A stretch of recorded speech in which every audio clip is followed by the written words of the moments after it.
Okay, we're going to make a chili honey dressing real quick. So we're going to take a teaspoon of honey and put it in our mason jar here.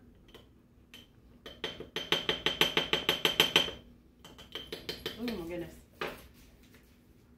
We're going to take 1/4 of a teaspoon of garlic.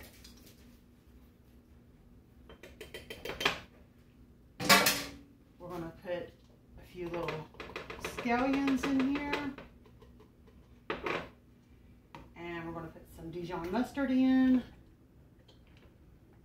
Good squeeze of that. Ooh. And of course, we got to have our lime.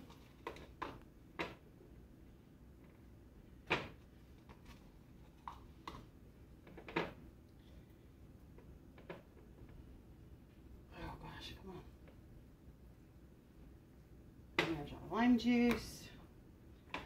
We're going to put a little salt, a little pepper, and some olive oil.